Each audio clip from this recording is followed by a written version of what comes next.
Hi guys, so this is a very quick video on Kahoot and we're here to answer one of the most important questions in using the app, and that is how many players can play the game you created in Kahoot. Well, before we jump into that, let me just have a short overview of the Kahoot application. So with the pandemic, we've been looking for ways to make learning interactive between students and teachers, making it more fun and engaging.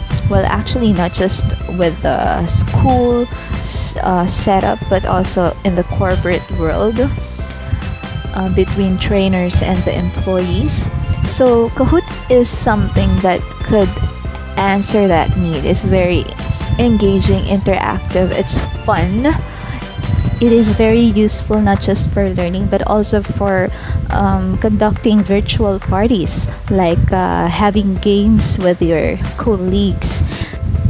And just recently I used this application for our team's virtual Halloween party trivia game, which I will feature in a separate video. But before I finally decided on using this app for our party, I did my research on Google and asked some fellows who have used this application and those who have been conducting trainings on as to what they use. So here we find some insights on the Kahoot webpage itself. So here we have various accounts and the corresponding number of players depending on the account type and depending on the plan that you use, if it's a paid plan or if it's a basic one. So here we have various selections for personal use, for student use, for teacher use, or for the work setup. But beforehand I was advised that I should sign up for a student. So I'm just gonna focus on the basic column, not on the other columns, because those are the paid version or paid plan types. The basic is the free one.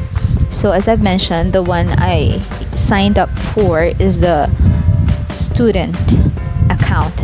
And under the student, I get to have 50 players when I do live game. So when I host a game, I can have as much as 50 players to participate in the live game.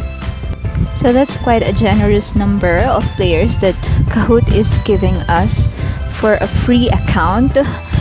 When I tried this, or when I was planning, we are like on a 30 head count, and when we did the live, we have 19 participants and it worked well. So all 19 participants were able to join the live game using my student account. But how do I know what account type I signed up for? So when you go to your Kahoot account, it's actually under this section, the settings, and then your profile settings. And then here, your account type, my account type is shown as student. Not so sure, but I think once you signed up for, you can no longer switch to different account types. So before you decide on choosing your account, be sure that you've already considered your requirements for its use. Plus, there's also currently a feature in the profile settings as to what organization it's going to be used for, although they're not very strict so far. So here I'm just sharing the live game that we conducted the other day, I think just yesterday, October 29, wherein we have 19 participants during the live game. Again, using a student free account, which can accommodate up to 50 players. Yes. Alright, so that's it for me. So I just discussed the student free account, which can accommodate up to 50 players for live game. But if you want to know more about the other account types, you can just check on the Kahoot web page, as I've shown earlier, with the list of the number of players and all the other parameters or considerations that you might want to look into. I hope I did help. Thank you, and please like and subscribe.